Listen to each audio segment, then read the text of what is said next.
Thank you, Meredith.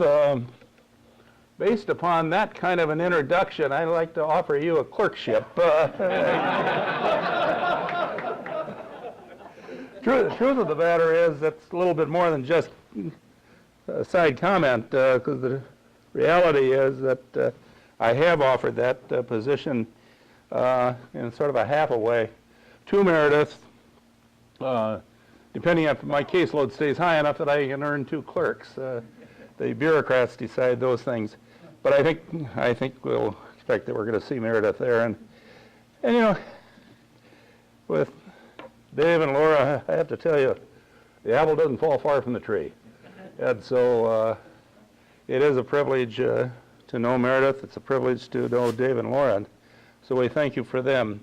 Don, you said something about a couple of years. It was a little bit more than 2 years ago that we were JCs. Not very much, but a little bit more.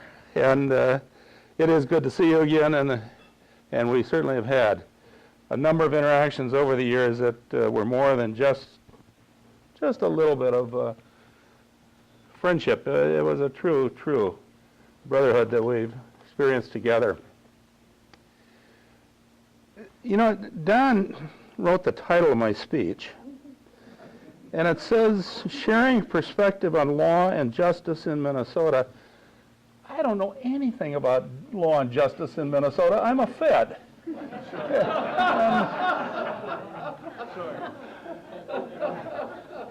But then I got to thinking, you know, Meredith is an aspiring young lawyer that she's going to have to learn the law of Minnesota, so I should tell her a little bit about the law of Minnesota. Yeah, you sure betcha. First of all, did you know that if you double park in St. Cloud, you will be punished to hard labor on a chain gang and served only bread and water? It says that right in the book. And then, by the way, don't drive your red car in Mankato. It's against the law to drive a red car in Mankato. So you can't do that. And I suspect we should verify this with you, David, but you see, if Meredith and her husband were kind of showing their intentions, that can be verified if they hugged and kissed in front of you and Laura, and if she got several boxes of candy. That's in the common law book. And then finally, to all of you, if you happen to decide to go to Duluth, and if you happen to decide that you want to ride the bus, well, take a shower before you go. Because in Duluth, if you ride the bus and you're dirty, you have dirty clothes, or if your body is not clean and there's a body odor, the law says you can get tossed right off that bus. So, there. Now you know the essential laws of Minnesota, don't you know? You know, a couple of weeks ago, we had the privilege of having a passel of judges from Mongolia visiting here in Minnesota for a week. And something kind of interesting arose in the process of that as we sat and compared our lives. Because it turns out that these Mongolian judges live in absolute fear for themselves. They'll serve their day at work, try to travel as best they can incognito to their apartment, hole up in their apartment, and not leave until it's time to go to work the next day. What an awful existence. And one of the things that really speaks well, I think, to the judiciary of this world and to the American people is, you know, we don't have any of that stuff. You know, you don't see any guards standing around the doors. I drive over here like everybody else and live like everybody else and do all the stuff like everybody else. That's one of the neat parts of being and having the privilege of being a judge in the United States. We can do what we want to, when we want to. I can stand here and say what I want to, when I want to, and I'm just fine and dandy. Now, if you're going to believe it, you better know that it's in writing with a signature at the bottom, because that's the only thing that I really say. Everything else is, well, you know. 36 years ago, my predecessor and my very dear friend, Ed Devitt, wrote the 10 Commandments for the new judge. And I dug those out to talk to the Mongolians, and all of a sudden it dawned on me, you know, some of those things are kind of okay to talk to an audience about. Now, I will tell you, I'm not going to give you 10 Commandments of the new judge, because you're here for lunch, not for dinner. So we'll just skip through a bunch of those. But there are some things that are contained in that are, I think, are really of vital importance. And as I go through some of this stuff, two things. One is, don't be afraid to raise your hand, ask a question as we go. And two, we'll save some time at the end to let you ask the questions of what you really wanted to hear about today. First of these commandments that I'd like to talk about is that there are no unimportant cases. Every single case is important. If it's a criminal case, you're dealing with deprivation of freedom, the most basic thing we have in our society, and you're dealing with removing that basic thing of society. And, you know, the criminal case is not an easy case, because we punish individuals for societal justification. And as we do that, we find ourselves weighing the balance. What is the deterrence, the eviction, versus the damage to the individual? And yes, there is damage to the individual. Any person who is deprived of their freedom is going to be injured personally. It's just as inevitable as can be. And that has to be worked through. The second aspect of that is it's a horrendous damage to the family. You know, we've had all this whoop-de-doo on television for the last month or year or whatever. It keeps going all the time about it. Oh, the poor children are removed from their parents.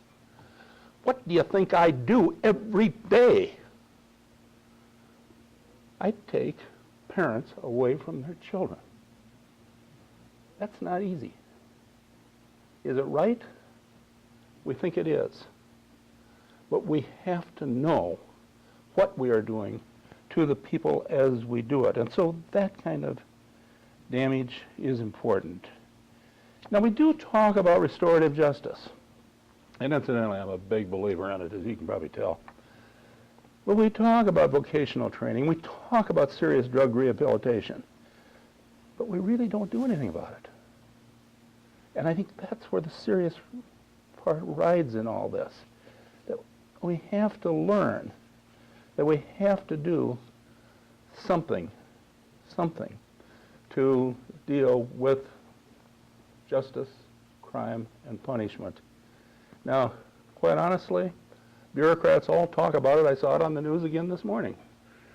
A whole bunch of governors and the president, they all sat around and they talk about it.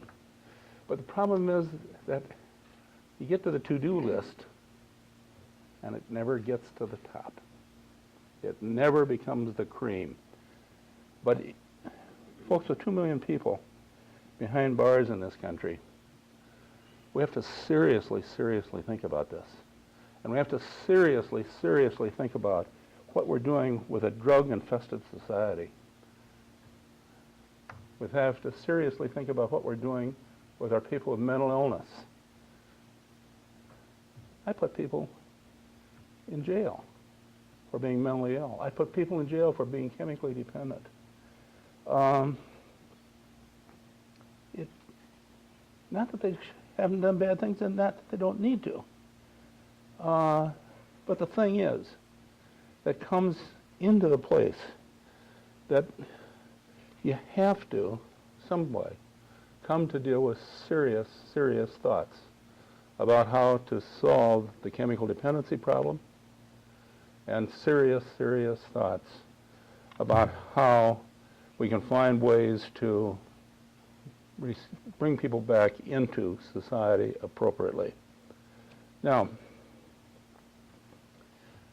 you get off the criminal cases, and you get to the civil cases. And incidentally, that's about 50-50 in our work. About half of it's civil, half of it's criminal. Then I talk about no cases that isn't important, and I really mean that. Because the civil case can range from the very complex patent, complex antitrust case, to the fair debt collection. Meredith heard me complain about that until I'm blue in the face.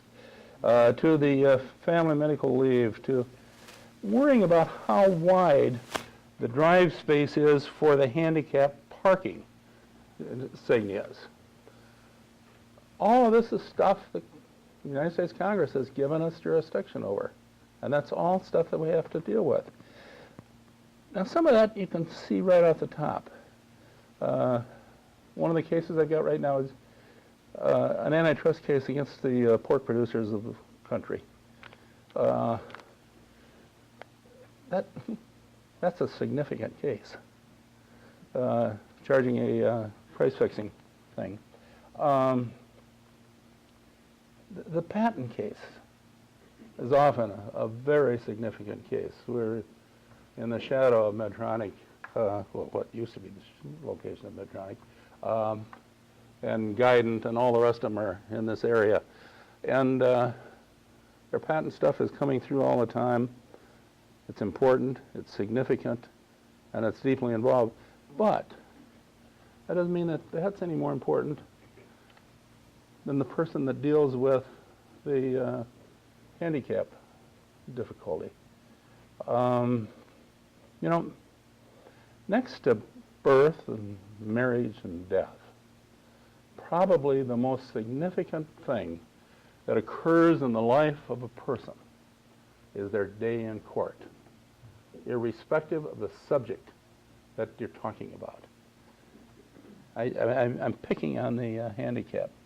You get a young couple, and they decide that they want to go into business for themselves. So they go over in Grand Avenue. I live just off of Grand Avenue, and they go over in Grand Avenue, and they get a little house, and they rehabilitate the house.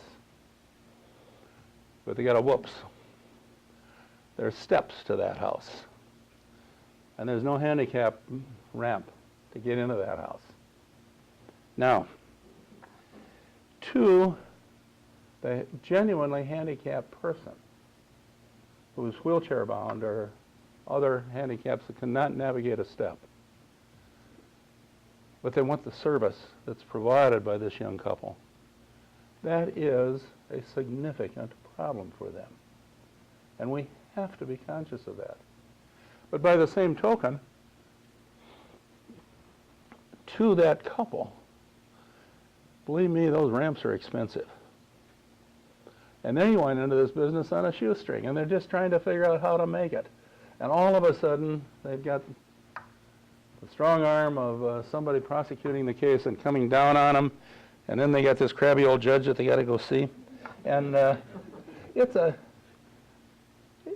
real significant thing in their lives. And so even though you might sit back and say, well, no big deal. It is a big deal, is what I'm trying to convey by this, because it is so very, very important to the person. In the meantime, you know, you get the antitrust case, and they can get pretty complex and pretty involved. And, oh gosh, I've had them, everything from price fixing to the monopolization of dog toys. And, you know, it was kind of fun, as a matter of fact. It was an interesting case. The other side of it's a patent case. Patent cases are also interesting. Can you believe? I think Don Silverta bring this. I had some people come into the court And of course, you know, I'm Swedish, and so I'm not real swift, and it takes a little while for me to figure things out, but they were trying to patent a hole. Now, it's a little bit hard to patent a hole because I think holes are kind of common in society. But, you know, it manufactured itself into a patent case. On the other hand, I also had the privilege of determining the proper design of a microwave oven. So if you don't like the design of your microwave, blame me.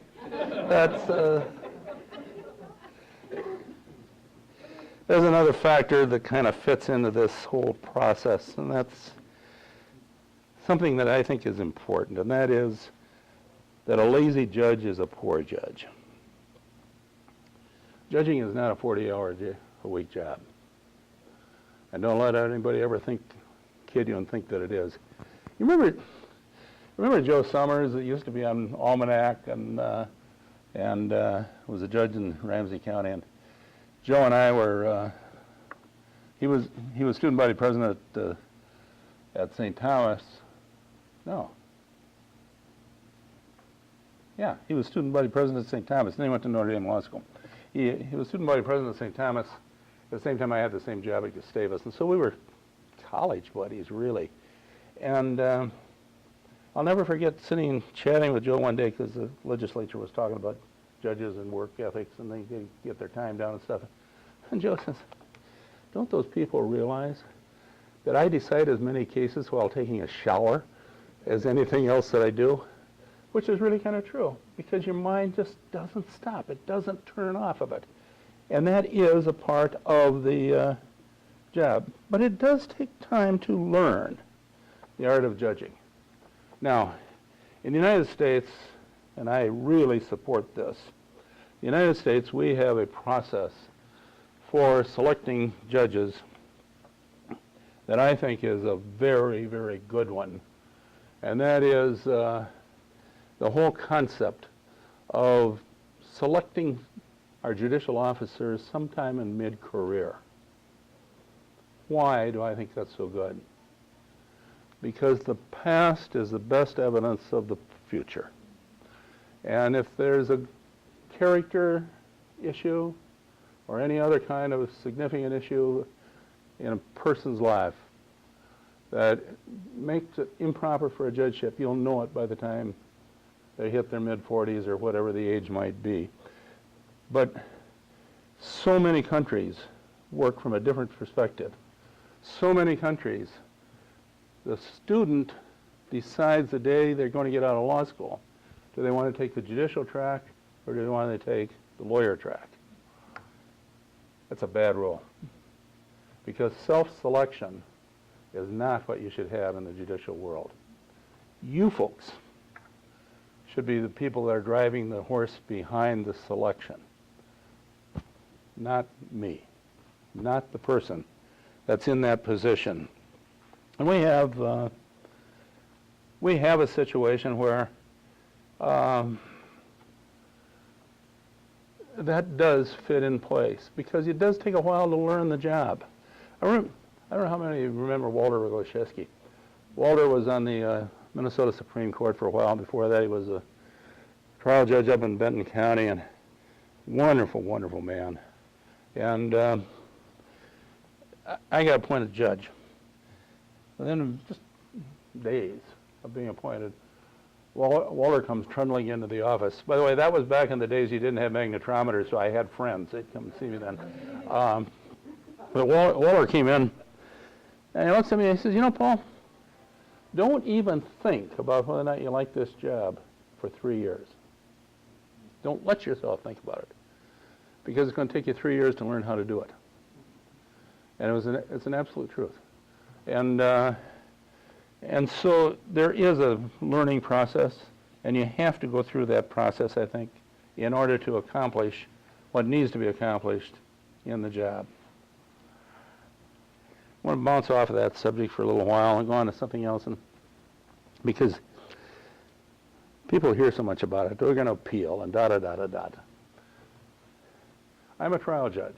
I sit by myself. I make my decisions by myself, a little bit with Meredith's help, but I'm going to interrupt myself. This is really off the beaten track, but I got to tell you this story. About 2 weeks ago or a month ago, we had a motion in court, and a woman who, frankly, was quite bright in the sense that she is a very good writer and did some very good research and some other things. Trouble is that, well, the location of the driveway and the location of the street didn't quite come together. And so anyway, this crazy lawsuit was brought, and there was a motion to dismiss by a whole bunch of people, including a motion by the United States to dismiss. Well, I had this bunch of, well, BMW and General Motors and, you know, that kind of variety of defendants in the case. So they bring their lawyers in. Of course, they got silk stockings up to their armpits, you know. And they're the biggest hitters in the business. So they're just in there doing their thing, charging them, I suppose, a good $1,000 an hour. Well, anyway, they give me the pitch for this dismissal. And then when they all get done, they sit down. Meredith McKnight stands up as a student authorized to practice and gives the best argument of the day. So congratulations, Meredith, you did a great job.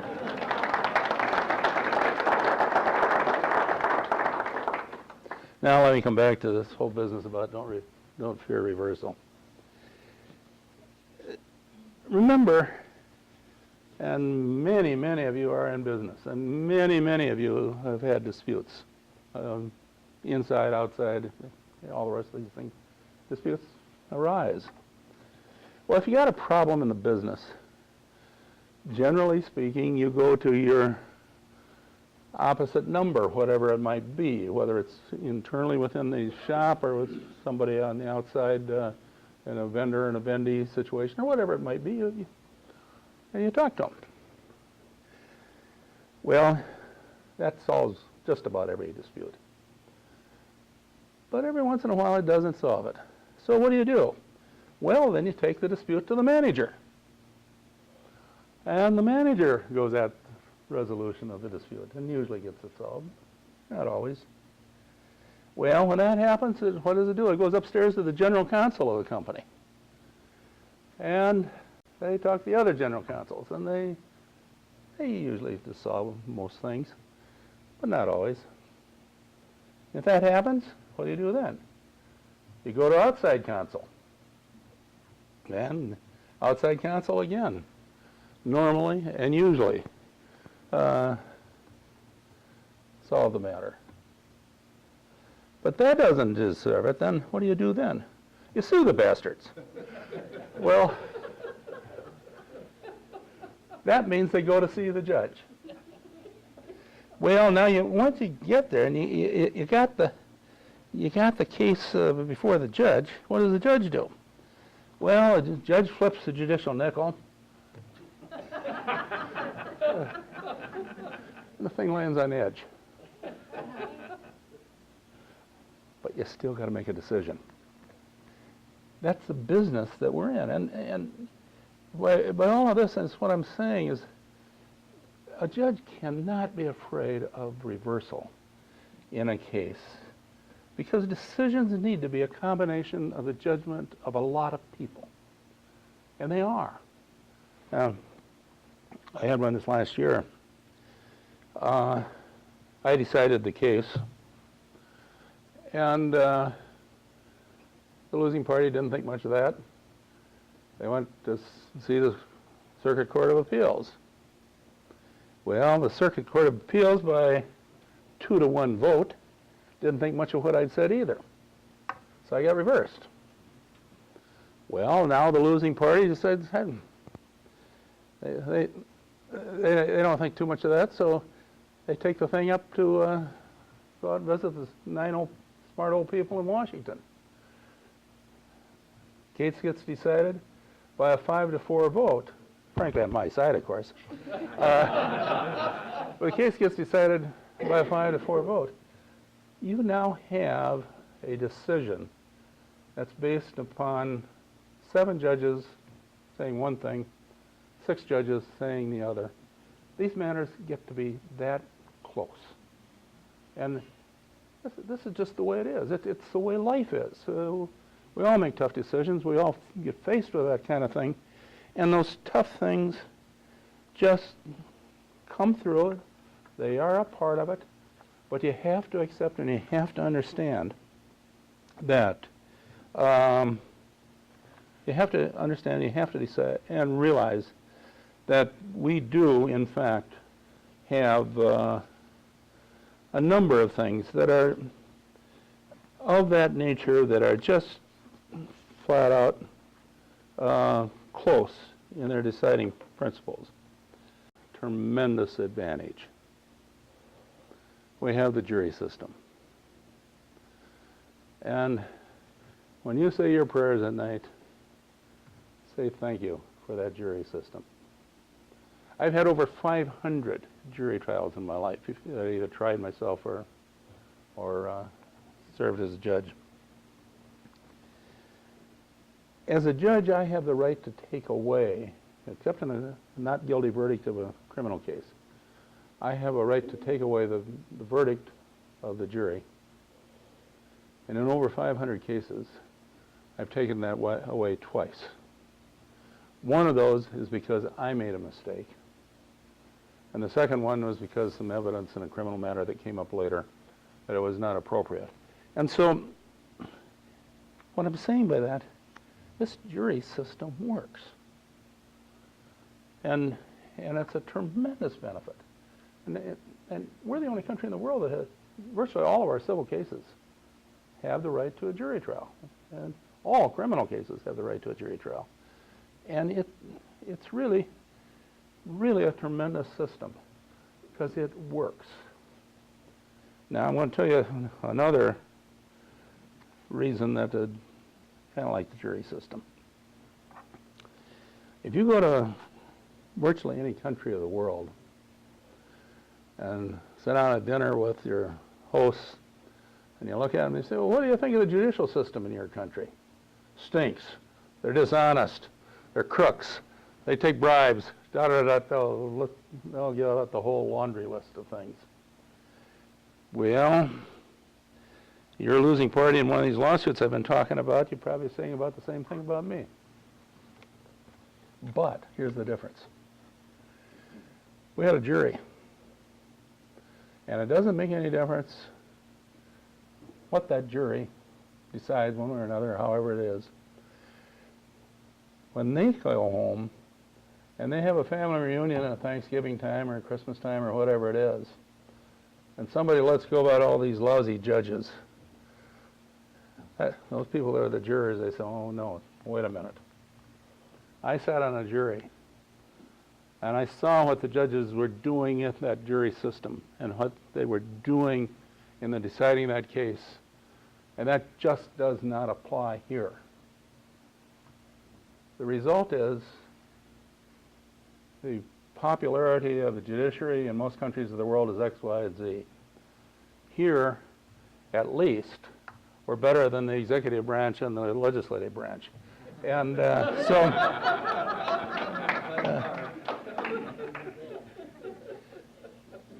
now, unfortunately, we don't have the number of trials anymore than we used to have. And that I do feel badly about that. I think that there's some real straightforward reasons for it.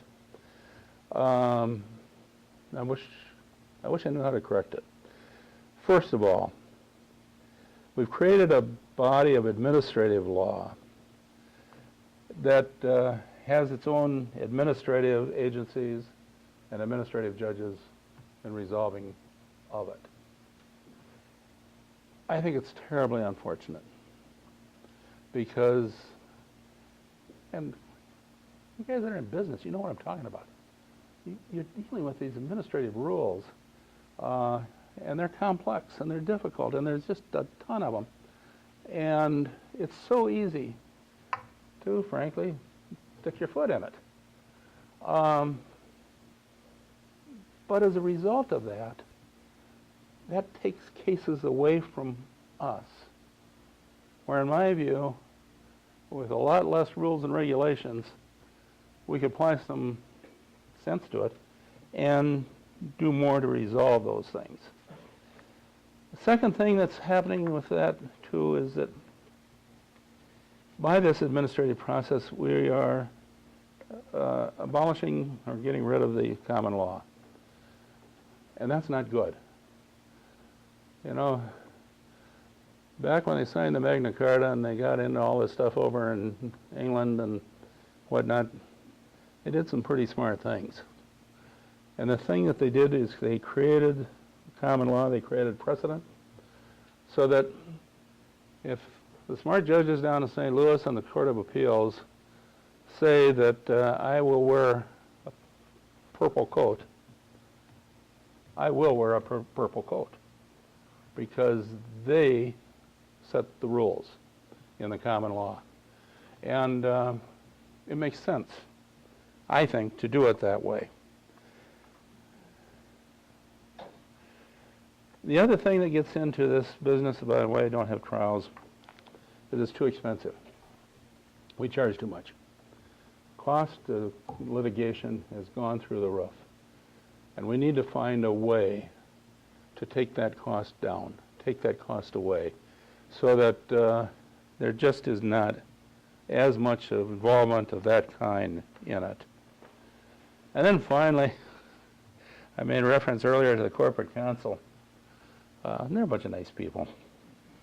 But they are so scared of a jury. All I can think about is the McDonald's case. Well, there are aberrations in every aspect of life. And that's a lousy aberration. And I just think that it's inappropriate that we have become paranoid about a system that really basically does work very well if we just give it a chance. Finally, well, I'm not out of finally yet, but I'm getting pretty close. Finally, I want to take one of the other rules for a judge. That's to use common sense. There is no single thing that's more important, I think, than placing some common sense on that which you do. He lived right here, so a lot of you folks knew Bob Renner, just over here on the other side of Highway 36. Senior colleague to me. I should say the late Bob Renner. Bob died a few years ago. But I'll never forget, the day after I was sworn in, I'm sitting in my office kind of all puffed up thinking, pretty big deal now. I got a black dress and everything. And Bob comes walking in, sits down, and in inevitable Bob Renner fashion says, "Paul, you know the difference between right and wrong. When in doubt, do the right thing." And he got up and walked out. I think probably the best advice I've ever had. You got to put a little bit of sense into this stuff that we do. And finally, Don says I'm supposed to be optimistic, and I am. But I do get to complain just a little bit. I have had it up to here with political judicial decisions. It is not appropriate. Now I can say this, my dear friend and brother Miles Lord is long gone, and Miles is retired a long, long time ago. And he truly was a good friend. But Miles did get a little political now and then. But aside from that experience, in my entire career in the Minnesota courts, I have never seen a decision made by any judge of our court based upon politics. The law drives the court. The facts that happen are driven according to what the law is. And it's the way it's done, and frankly, again, be thankful, because that's something that exists in Minnesota, and I think it's very appropriate that we be able to truly say that on our federal bench, it's been driven by the law and not by political activity. With that, now you can ask some questions, so make me talk about what you wanted me to talk about. You just heard a bunch of other stuff. So anyway, to all of you, I thank you very much, and if you do have questions.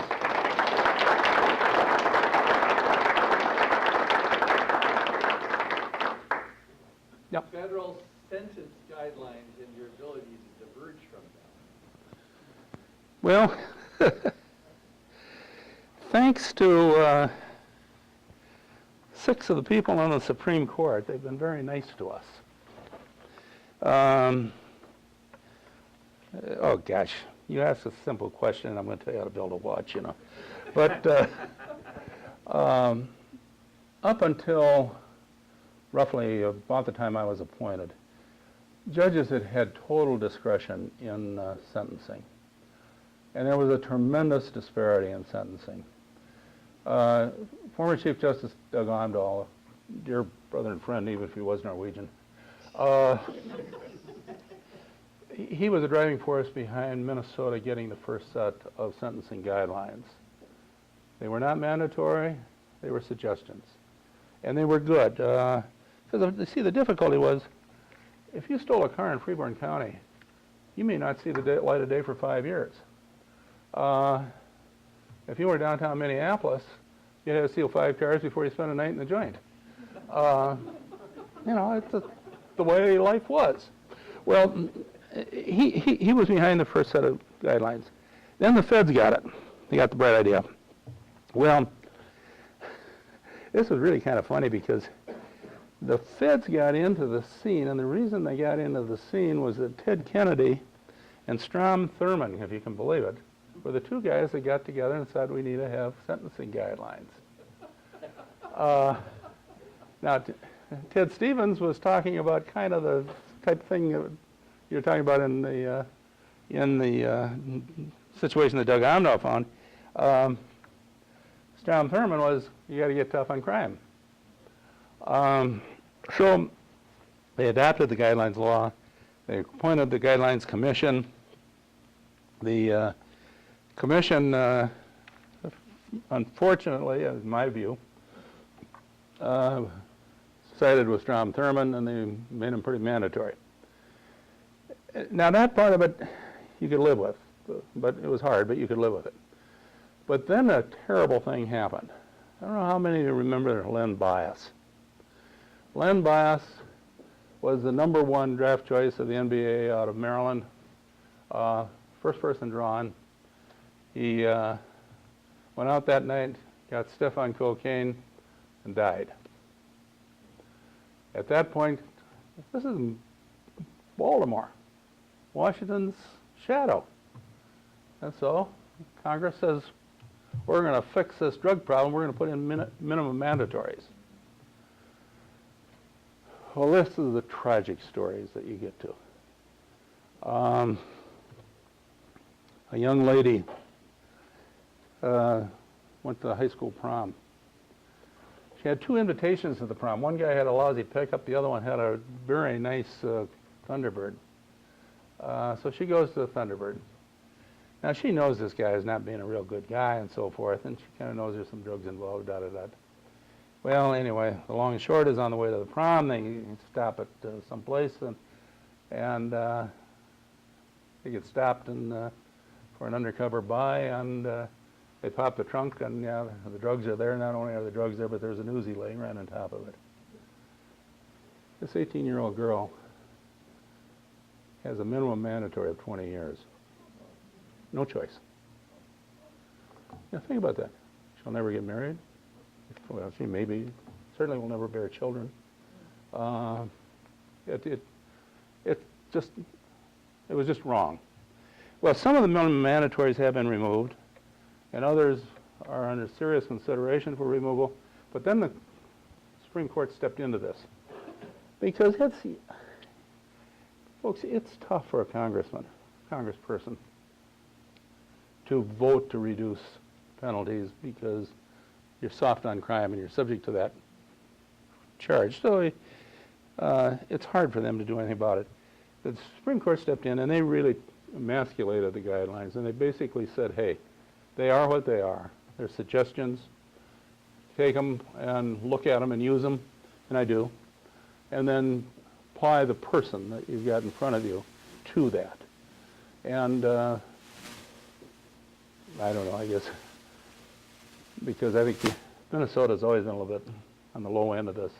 We tend to be on the low end, but generally speaking, we do a lot of departures or variances downward from whatever that crime might be.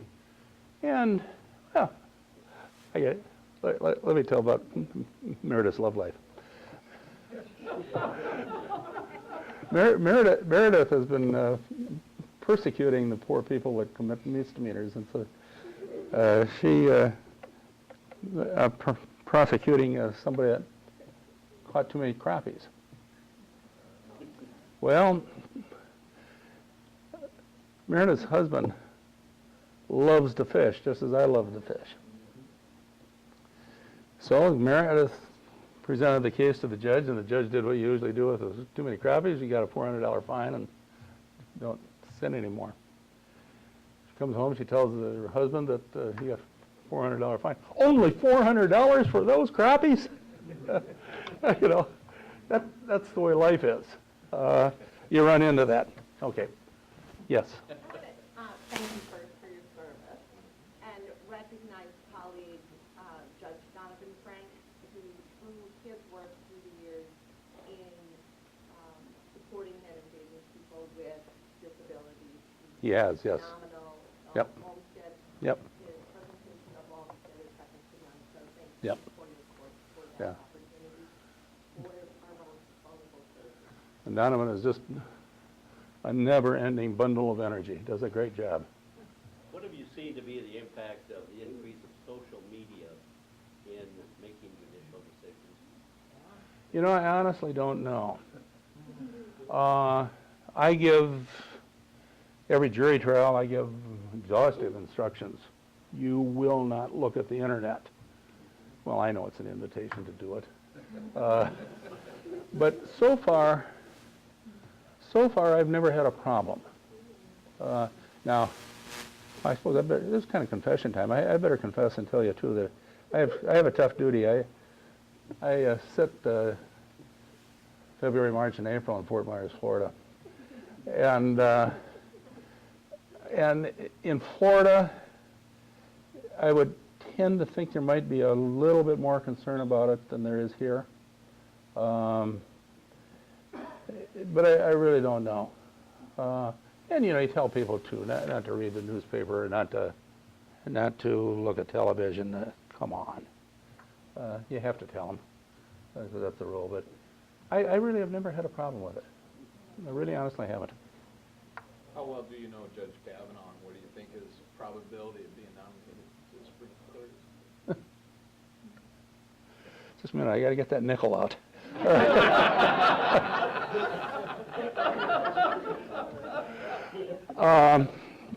First of all, I do not know him. I know him only by reputation. He has a sterling reputation.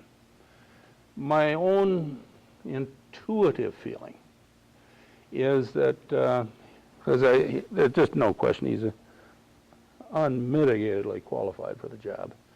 And my own feeling is that, like so many other things in life, justice will prevail. I think he'll sit on the court. But like I say, I probably better have my nickel flipped on that. I don't really know. Yes, sir. Judge, I'm a practicing trial attorney, and so more so in state court than federal, but I was interested to hear if there was other trends you've seen in your 3+ decades. You talked about the kind of the decline of cases going to trial is kind of a major thing. Wondering if there's any other trends you've noticed in your years. Not particularly, except what I maybe implied, and that's that Congress has given us a lot of jurisdiction beyond that which we used to have, since some of this stuff is a kind of, I was pigeonholing, family medical leave, things like that. I think they belong to state court. So there is that change. The other thing that happened, we call it the Biden bill, and I think that's the right name for it. It was back in the early 90s when we were getting tough on crime. You know, part of getting tough on crime was to federalize state crime. So suddenly, everything you could do in state court is also against the federal court, against the federal law. Well, the penalties are heavier in federal court, so you're a cop on the street. You're not going to have any trouble deciding which courthouse you want to go to. And so there tends to be a movement that way that I think maybe now is probably kind of turning around. You might be able to answer that better than I, but I'm thinking that there's more and more it's going back to state court, again because of the cost and time factors with us.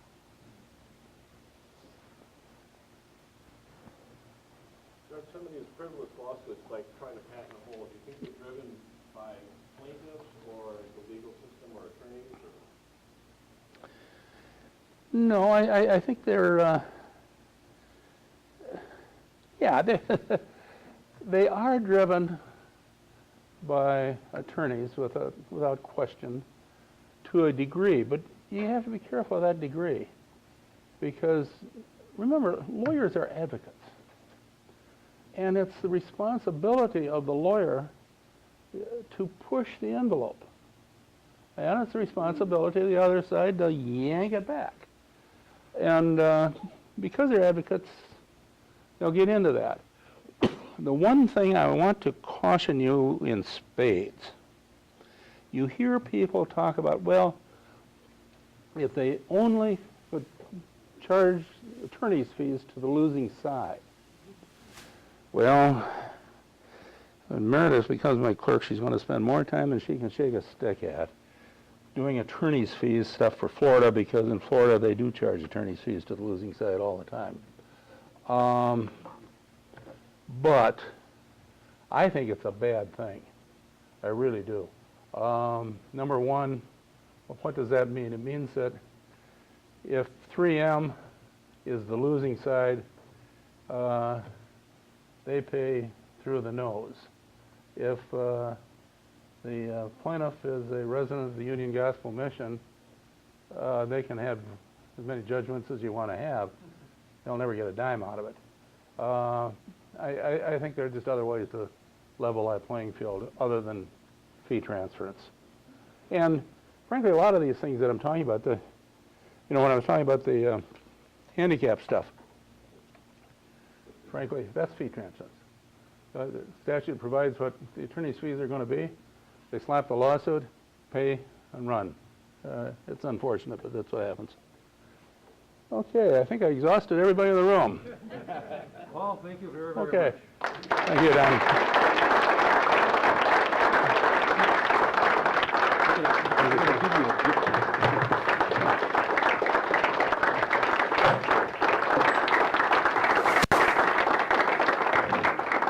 Again, Bob, thank you very, very much for the very informative and candid presentation.